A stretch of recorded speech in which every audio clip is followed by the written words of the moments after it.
The Joyce path మనం ప్రతిరోజు చదువుకుంటున్నటువంటి పుస్తకమే. పరిచయం అక్కర్లేదు, మనందరికీ కూడా బాగా తెలుసు. ఇదంతా కూడా మణిజా ఇరానీ బాబా సోదరైనటువంటి మణిజా మండలి హాల్‌లో చెప్పేటటువంటి సంగతులన్నీ కూడా క్రోడీకరించి ఈ పుస్తకంలో హెదర్ నాడిల్ పొందుపరిచింది. మనము దాన్ని ప్రతిరోజు చదువుకుంటున్నాం బాబా కృపతో. నిన్నటి రోజున మెహ్రాకు బాబా ఊరడించే విధానం, ఏ విధంగా తన కోసం, అంటే ఆమె యొక్క ప్రియతముని కోసం, అంటే ఆయన్ని విడనాడి ఉండలేక, ఎడబాటు సహించలేక ఎంతగానో రోదిస్తూ ఉండేది. అనేక రకాలుగా బాబా స్త్రీ మండలి వారిని ఊరడించేవారు. అలాగే మణి సంఘటన చదువుకున్నాము. మెహ్రా కూడా ఒక విధమైనటువంటి ఊరడింపు దొరికింది బాబా కృపతో. అదే మెహ్రా కిటికీ బయట ఉన్నటువంటి చెట్టు మీద బాబా రూపం కనిపించడం. దాని గురించి మనము నిన్న చదువుకుంటూ ఉన్నాం. మణి ఆ రూప విశిష్టత, అలాగే ఆ చెట్టు మీద బాబా రావడం గురించి, అంటే బాబా యొక్క రూపం అక్కడ దాని మీద, అంటే బెరడు, అంటే చెట్టు బెరడు కార్వ్ చేసినట్లుగా ఆ రూపం రావడము. అలాగే ప్రతి ఒక్కళ్ళని అది ఆకర్షించడం. ఏది బాబా రూపం అంటూ వచ్చేవారు చాలామంది ఆ రోజుల్లో. దాని గురించి ఇంకా చెప్తోంది. నిజానికి మొట్టమొదట, అంటే 1969, అంటే బాబా దేహత్యాగం చేసినటువంటి ఆ సంవత్సరమే ఏప్రిల్ నెలలో ఈ రూపం అనేది మెహ్రాకు కనిపించింది మొట్టమొదటిసారిగా. 7 సంవత్సరాల తర్వాత ఆ చెట్టు బెరడులో మార్పు వచ్చింది. సహజమే కదా! చెట్లు అలా పెరుగుతూ ఉంటాయి. సంవత్సరానికి ఆ పెరుగుదల కూడా మనకి కనిపిస్తూ ఉంటుంది. లావవ్వడమే కాకుండా అందులో ఆ బెరడులు, పైది బెరడు ఊడిపోతూ ఉంటుంది. అలాగే మళ్ళీ మరొక బెరడు బయటికి వస్తూ ఉంటుంది. ఇలా మార్పులు రావడం సహజం.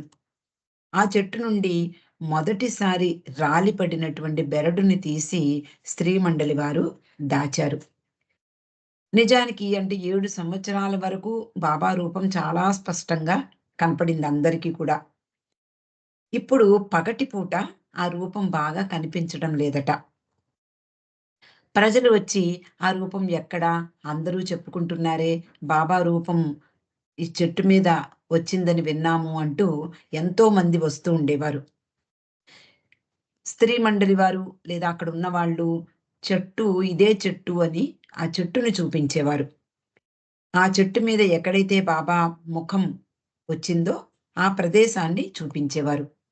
కానీ అది స్పష్టంగా రాత్రి వేళల్లో బాగా కనిపించేదట పగటి కంటే. చాలా అందంగా కూడా కనిపించేది. అందువలన మణి వచ్చినటువంటి వాళ్ళందరితోటి అనేది, బాబా పగటిపూట ఏకాంతవాసంలో ఉండి ఉంటారు. రాత్రి వేళ కరెంటు దీపం వెలగగానే మీకు ఈ చెట్టు మీద బాబా రూపం చాలా స్పష్టంగా కనిపిస్తుంది. ఆయన మీసాలు కూడా కనిపిస్తాయి. ఆ ఆకారంపై నీడ పడుతుంది. అప్పుడు ఆయన రూపం ఎంతో ప్రేమగా ఉన్నట్లు, ఆప్యాయంగా మనల్ని పలకరిస్తున్నట్లు అద్భుతంగా కనిపిస్తుంది. కానీ పగటి పూట మాత్రం విశ్రాంతి తీసుకుంటారు అని చెప్పేది. నిజానికి బాబా రూపం, అంటే 1969లో బాబా దేహత్యాగం చేసిన తర్వాత ఈ రూపం మెహ్రాకి కనిపించింది. కానీ దీని వెనకాతల ఒక సంఘటన ఉంది. దాన్ని మెహ్రా చెప్తూ ఉండేది. బాబా రూపం ఈ చెట్టు మీద రాక పూర్వం, అంటే 10 సంవత్సరాల ముందు 1959వ సంవత్సరంలో జొన్నా స్మిత్ అనే బాబా ప్రేమికురాలు, పాశ్చాత్య ప్రేమికురాలు మెహరాజాద్ వచ్చింది. తొలి రోజుల్లో బాబాయే స్వయంగా తనకి అత్యంత సన్నిహితులైనటువంటి ప్రేమికులకు ఆ తోటంతా కూడా తిప్పి చూపించేవారు. 1959లో బాబా ఇంకా ఆరోగ్యంగా ఉన్నారు. యా రెండవ కారు ప్రమాదం జరిగినా కూడా ఆయన కోలుకున్నారు. నెమ్మదిగా నడిచేవారు. ఇదివరకట్లా నడవలేకపోయినా కొంచెమైనా ఆ గార్డెన్‌లో తిరుగాడేవారు. అలా ఆ రోజు తన ప్రేమికురాలు వచ్చిన సందర్భంలో బాబా ఆమెను తీసుకుని పురుషమండలి వారితో సహా ఆ తోటలో తిరుగుతూ ఆమెకు ఏదో విషయాలు చెప్తూ ఉండేవారు. పక్కన ఇరిచి బాబా సైగలను అనువదించి చెప్పడం అందరికీ తెలుసు. అలా బాబా గార్డెన్‌లో ఆమెతో పాటు తిరుగుతూ, ఆమెకు అంతా కూడా చూపిస్తూ, ఏదో మాట్లాడడం ప్రారంభించారు. బాబా పురుష మండలి వారితో ఉన్నప్పుడు మెహరా బయటికి వచ్చేది కాదు. మెహరా ఎప్పుడూ కూడా లోపలే ఉంటూ, బాబా ఎటువైపు తిరిగితే కనిపిస్తారో ఆ గదిలోకి వెళ్ళి, ఆ కిటికీలోంచో లేపోతే ఒక చిన్న ఆహ్, చిన్న చిన్న కిటికీలుండేవి. వాటిల్లోంచో చూస్తూ ఉండేది. అంటే ఇటువైపు వస్తే తన గదిలో నుండి కనిపిస్తూ ఉంటారు.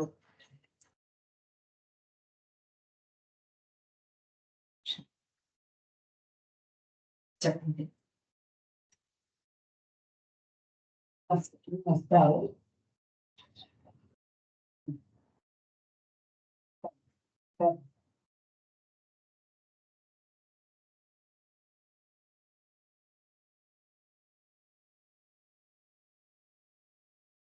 సారీ అండి.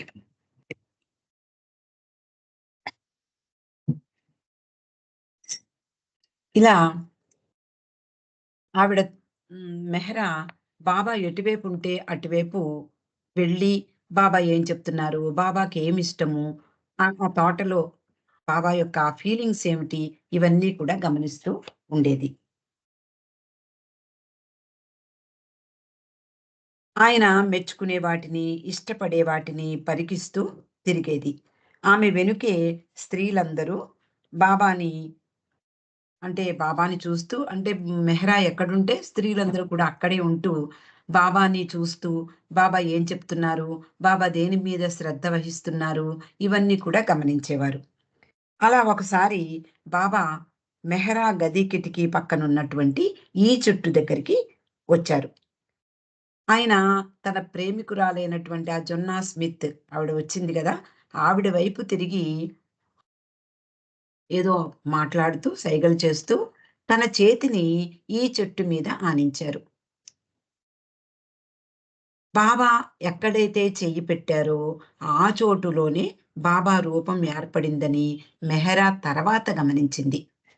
అంటే బాబా రూపం వచ్చిన తర్వాత మెహరా ఆనందంతో తబ్బిబ్బైపోయింది. బాబా ఇక్కడే ఉన్నారు. నా నన్ను ఊరడించటం కోసమే ఆయన ఇలా నాకు ప్రత్యక్షమయ్యారు అని ఎంతో సంతోషంతో అందరికీ చెబుతూ, ఈ విషయాన్ని గుర్తు చేసుకొని 10 సంవత్సరాల క్రిందటే బాబా ఈ చెట్టు అంటే నాకిష్టము. ఐ లైక్ దిస్ ట్రీ అంటూ చెప్పారట ఆవిడకి. ఆవిడ అక్కడ ఉన్నప్పుడే బాబా ఈ చెట్టు మీద చెయ్యి పెట్టి ఐ లైక్ దిస్ ట్రీ అని చూపించారు. అంటే ఆయన చెట్టు మీద ఎక్కడైతే చెయ్యి పెట్టారో అక్కడే బాబా రూపం వచ్చినట్లుగా తర్వాత గమనించింది మెహ్రా. మెహ్రా అంటుంది, "బాబా ఈ గార్డెన్‌లో చాలా చెట్లున్నాయి. ఇలాంటి ఉమర్ ట్రీ కూడా మరొకటి ఉంది. అది ఇంకా అందంగా, చక్కగా పెరిగింది కూడా. కానీ బాబా ఈ చెట్టుని ఇష్టపడుతున్నానని చెప్పారు." అంటే ఆమెతో చెప్పడమే మనతో చెప్పినట్లు. ఆమెకు చెప్పడం జరిగింది. దాని ఫలితం మన కొరకు ఏర్పడుతుందని ముందే ఆయన సూచించడం జరిగింది అంటూ మెహరా చెప్తూ ఉండేది. ఒకనాటి సాయంత్రం మణి ఈ గార్డెన్‌లో తిరుగాడుతూ నడుస్తున్న సమయంలో ఒక చిన్న దృశ్యం ఆవిడకి భయం కలిగించింది. అదేమిటి అంటే, బాబా రూపం ఏర్పడినటువంటి ఆ చెట్టు బెరడు అంటే, బాబా ముఖం ఏర్పడినటువంటి ఆ చెట్టు బెరడు అంటే, బాబా ముక్కు ఎక్కడైతే కనిపిస్తోందో, ఆ ముక్కు ఏర్పడ్డానికి హ్మ్. ఉన్నటువంటి బెరడు ముక్క రాల రాలడానికి సిద్ధంగా ఉందట. అంటే ముక్కు నిజానికి ముఖంలో ముక్కు ఇవన్నీ కూడా ఇంపార్టెంటే. ఏది లేకపోయినా లోటు తెలిసిపోతుంది. ఆ ముక్కు దగ్గర ఉన్నటువంటి ఆ బెరడు కింద రాలిపోతే ఆ అందమంతా కూడా పోతుంది. మనకి స్పష్టంగా బాబా ముఖం కనపడుతూ. ఇది దృశ్యం ఆమెకు భయాన్ని గొలిపింది. రాత్రంతా కూడా ఆ విషయమే ఆలోచిస్తూ పడుకుంది. ఈ విషయం తెలిస్తే మెహరా కూడా కలవరపడుతుంది అని కూడా ఆలోచించింది. ఉదయం నిద్ర లేస్తూనే ఒక ఉపాయంతో ముందుకు నడిచింది.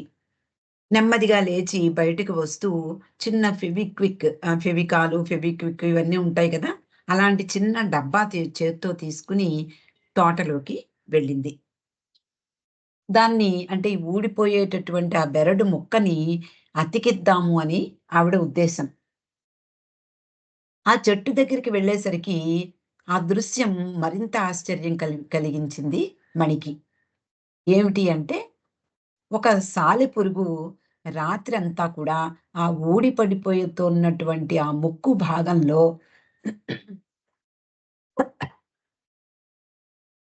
చెట్టు బెరడుకి అంటే ఆ ఊడిపోతున్నటువంటి బెరడు ముక్కకి, చెట్టు కాండానికి మధ్య గూడు అల్లిందట. అదే చక్కగా ఆ ముక్కును ఊడకుండా చెట్టుకు అతుక్కుని ఉండేలా చేసింది. అంత స్ట్రాంగ్‌గా గ్లూ కూడా అతికించదు అని మణి చెప్తోంది. అంటే చూడండి, ఒక ప్రక్కన అంటే చిన్న చిన్న విషయాలే. ఇవేమీ ఇంత పెద్ద విషయాలు కాదు. కానీ బాబా రూపానికి సంబంధించింది. బాబాతో సంబంధానికి సంబంధించింది ఇదంతా కూడా. అందుకని ప్రతి విషయము ప్రాధాన్యమైనదే. అందుకనే బాబా చెప్పినటువంటి ఏ చిన్న సందేశం అవ్వనివ్వండి, పెద్దదవ్వనివ్వండి, ప్రాధాన్యతలో తేడా ఉండదు. ప్రతీదీ చిన్నదైనా, పెద్దదైనా ప్రాధాన్యత సంతరించుకుంటుంది. కాబట్టి ఇది ఆవిడకి ఆనందాన్ని కలిగించింది. ఆశ్చర్యాన్ని కూడా కలిగించింది. మణి ఎప్పుడూ ప్రేమికులకు ఒక విషయం చెప్తూ ఉండేది. బాబా నిన్ను ఏమైనా అడిగారనుకో, దానికి నువ్వు యెస్ చెప్పాలి. అంటే మండలి వారు చేసే పని ఇదంతా. ప్రతి వాళ్ళు కూడా మండలి వారందరూ కూడా బాబా ఏం చెప్పినా యెస్ బాబా అనేవారు. దాని పర్యవసానము లేదా మనం చెయ్యగలమా? లేదా? ఇవన్నీ ఆలోచించేవారు కాదు. ఎందుకు అంటే ఆయన మనకి ఒక పని అప్పచెప్పారు అంటే, ఆ పని చేయగలిగినటువంటి శక్తిని కూడా ఆయన ఇస్తారు. కేవలము మనము దానికి సంసిద్ధమవ్వడమే కావాల్సింది. కాబట్టి ప్రేమికులకు మణి ఎప్పుడూ చెప్తూ ఉండేది. వాళ్ళ అంటే మండలి వారెప్పుడూ కూడా చేసే పనే ఇది. ఏం చెప్పినా కూడా మొట్టమొదట ఆలోచన మరో ఆలోచన లేకుండా ప్రతి వాళ్ళు కూడా మండలి వారందరూ కూడా బాబాకు యెస్ బాబా అని చెప్పేవారు. ఆయనే ఆ సమయం వచ్చినప్పుడు వాళ్ళకి అవసరమైనటువంటి సాయాన్ని అందిస్తారు. కేవలం మనం చెయ్యవలసిందేమిటి అంటే ఆయనకి ఓకే చెప్పడం. మెహరా విషయం కూడా అంతే.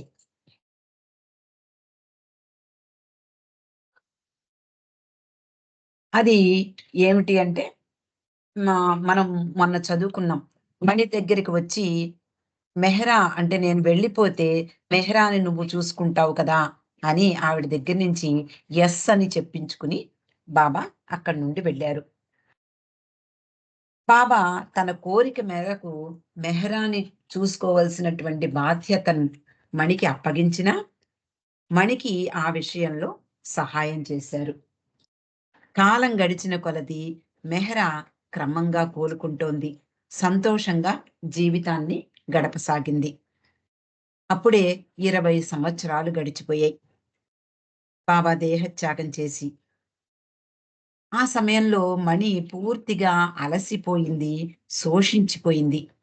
చాలా నిరాశగా ఆవిడ భావించేది. అప్పుడు ఆవిడ మెహ్రాజ్ తోటి అంటోంది. "మెహ్రా 20 సంవత్సరాలు సరిపోవా మనకు? ఇలా ఎన్నాళ్ళు గడపాలి?" అంది.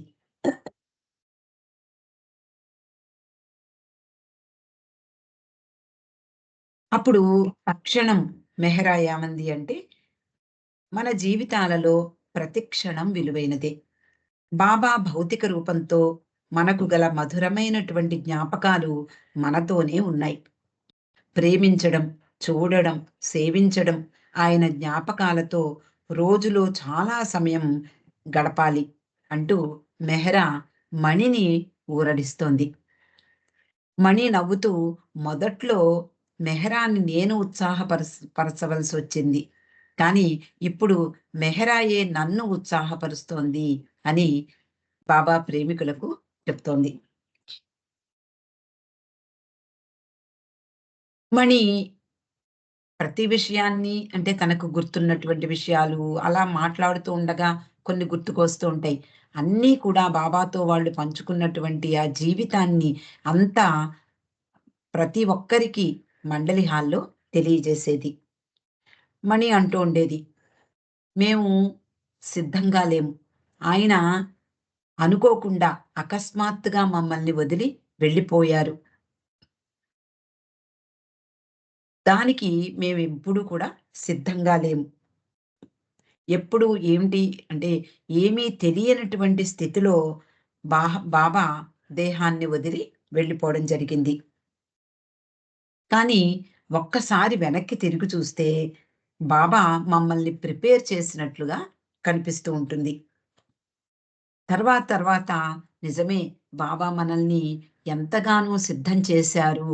కానీ మనమే గ్రహించలేకపోయాము అని మండలి వారందరూ కూడా అనుకునే పరిస్థితి వాళ్ళకి ఎదురైంది.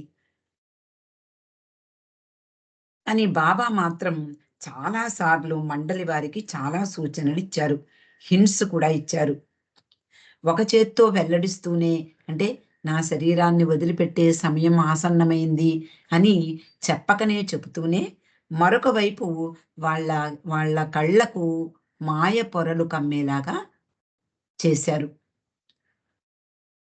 ఈ విషయం తర్వాత మండలి వారికి అర్థమయ్యేది.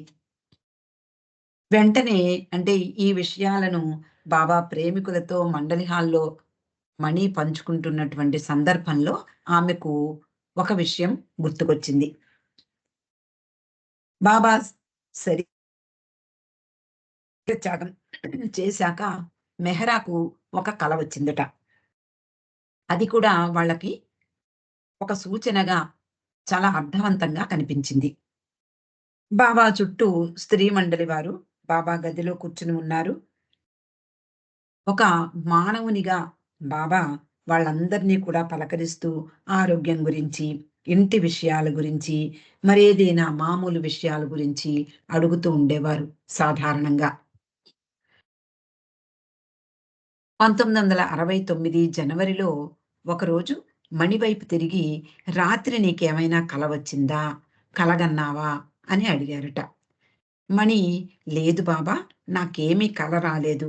కానీ చాలా కాలం కిందట ఒక కల వచ్చింది. నీకు చెప్పలేదు.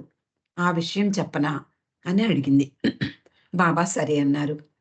మణి చెప్పింది. అంటే బాబాకు చెప్పింది. కానీ ఆవిడ ఈ బాబా ప్రేమికులకు చెప్పేటప్పటికి అది గుర్తులేదట.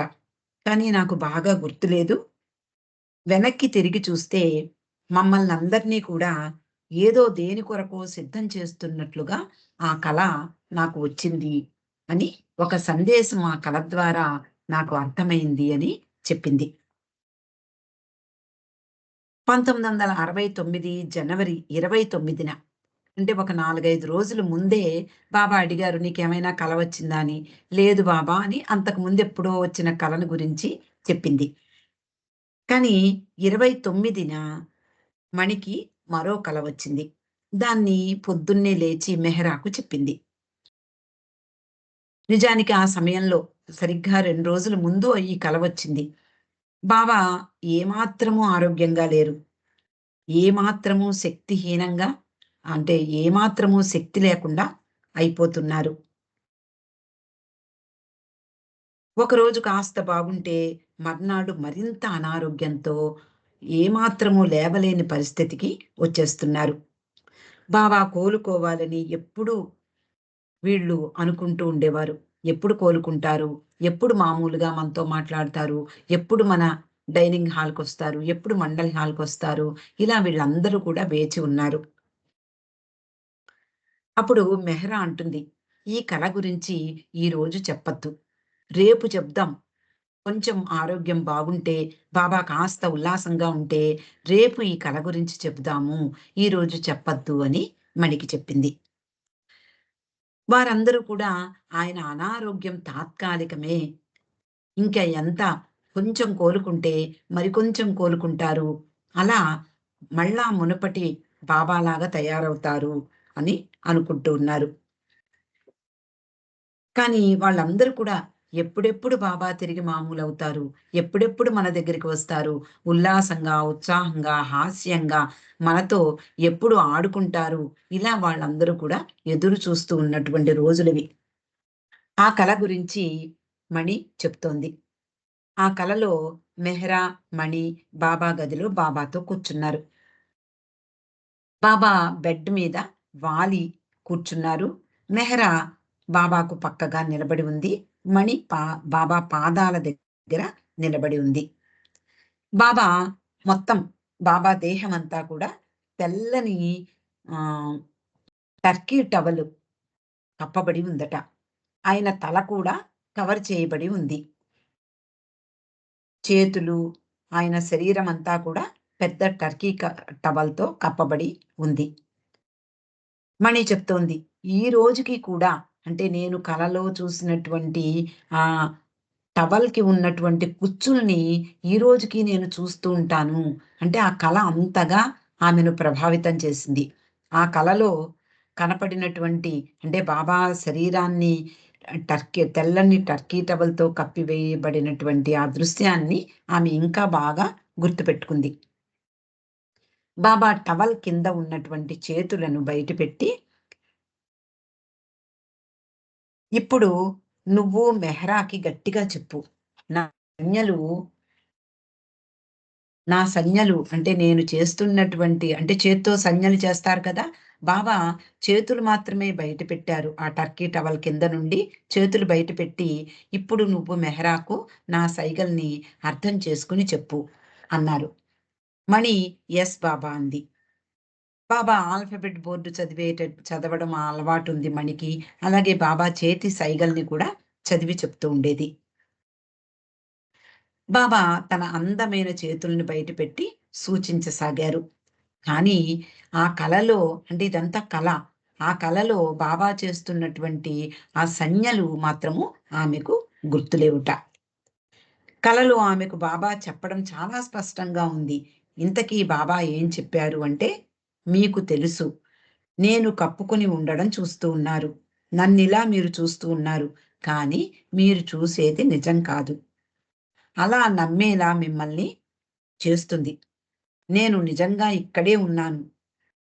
నేను పడుకుని ఉండడం, నా శరీరాన్ని కప్పి ఉంచడము, ఇది నిజంగా కేవలము నమ్మడానికి మాత్రమే" అని బాబా సూచనను ఆవిడ ఎంతగానో జాగ్రత్తగా గుర్తుపెట్టుకుని మండలి హాల్‌లో చెప్తోంది. మణి వెంటనే నిద్రలేచింది. ఇదంతా కలలో జరిగినటువంటి సంఘటన. వెంటనే నిద్రలేచింది. మర్నాడు ఉదయం టీ తాగాక బాబా దగ్గరకు వెళ్ళే ముందు ఈ కల గురించి మెహరాకు చెప్పింది. దాని అర్థం వాళ్ళకి ఏమీ అర్థం కాలేదు. అంటే నాకీ కల వచ్చింది మెహరా అంటూ మెహరాకు చెప్పినప్పుడు మెహరాకి అర్థం కాలేదు. ఒక ప్రక్కన వాళ్ళ పరిస్థితి ఎలా ఉంది అంటే బాబా ఎప్పుడు పిలుస్తారో అప్పుడు వెళ్ళడానికి వెనకాతల అంటే స్త్రీ మండలి వారందరూ కూడా సిద్ధంగా ఉండేవారు. ఎప్పుడు గోహెర్ అక్కడే ఉండేది. అలాగే పురుష మండలి వారు కూడా బాబాని వదలకుండా అక్కడే ఉండేవారు. ఎలాంటి పరిస్థితులున్నాయో, లేదా బాబా శరీరం ఎగిరెగిరి పడుతోంది. వాటిని ఆయనను అదిమి పట్టి ఆయనకి ఉపశమనం కలిగేలా మండలి వారు ఎంతగానో ప్రయత్నిస్తూ ఉన్నారు. అది సిట్యుయేషన్. కాబట్టి మెహ్రా ఈ కళను గురించి విన్నప్పుడు, ఆ కళ అర్థమేమిటి? ఇవన్నీ ఆలోచించే అవకాశం లేదు వాళ్ళకి. కాబట్టి మెహరా వాళ్ళకేమీ అర్థం కాలేదు. కానీ మెహరా మాత్రం ఈరోజు బాబా ఆరోగ్యం ఏమీ బాలేదు. బాగుంటే రేపు చెప్దాము అంటూ మణిని చెప్పనివ్వలేదు.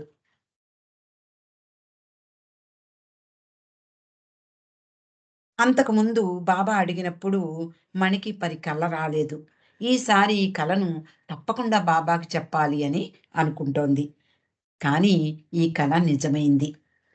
మణికి ఈ కల గురించి బాబాకు చెప్పే అవకాశం లేకుండా పోయింది. కానీ అది మెహరాని ఓదార్చడానికి సాయపడింది అంటోంది. అలాగే బాబా వాళ్ళకి హఫీజ్ సూక్తులను ఇచ్చారు. మనకందరికీ తెలుసు. బాబా శరీర త్యాగం చేసినటువంటి జనవరి 31వ తేదీన బాబా ఆలోబాని పిలిచి హఫీజ్ సూక్తులున్నటువంటి బోర్డును తీసుకురమ్మన్నారు. అక్కడ బాబా గదిలో దాన్ని ఉంచడం జరిగింది. నిజానికి అంతకుముందు కూడా బాబా ఈ సూక్తులను పదే పదే చదివించేవారు. అప్పుడప్పుడు ఎవరైనా వస్తే కూడా ఈ బోర్డును తీసుకురమ్మనమని అలోబాని ఆ సూక్తులను చదవమనేవారు. ఆ సూక్తులు ఏమిటి అంటే,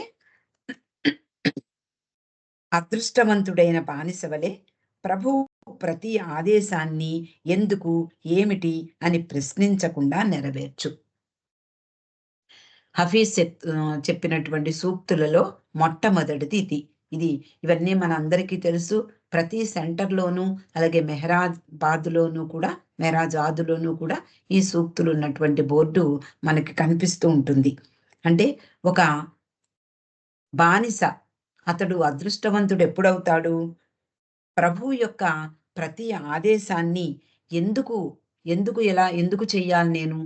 ఏమిటి? అనేటటువంటి ప్రశ్న లేకుండా, ప్రశ్నించకుండా ఆయన ఆదేశాన్ని నెరవేర్చడమే బానిస అంటే సేవకుని యొక్క బాధ్యత. రెండవది, ప్రభువు ఏం చెప్పినా అది తప్పు అని చెప్పకు. ఎందుకు అంటే ఆయన చెప్పిన దానిని అర్థం చేసుకునే ఆసక్తత నీలోనే ఉంది. గురువు ఏదో చెప్తూ ఉంటాడు.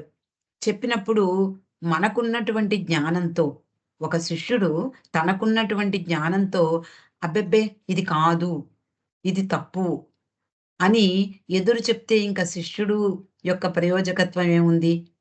గురువుకి ఎప్పుడూ కూడా శిష్యుడనేవాడు అలా చెప్పరు.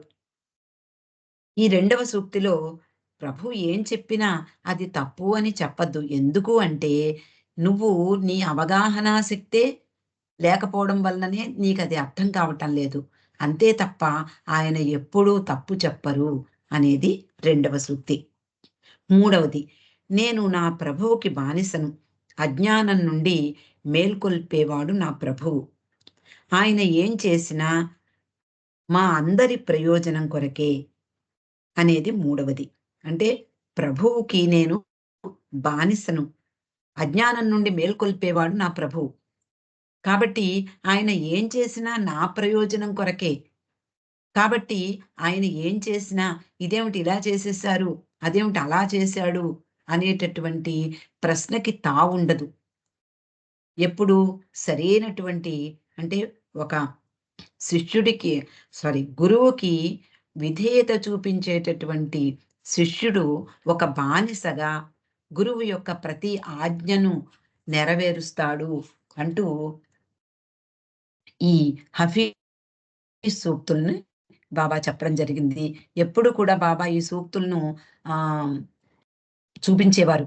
ప్రతి విషయంలోనూ ఇలా ఉండాలి అంటూ బాబా తన మండలి వారిని హెచ్చరించేవారు కూడా.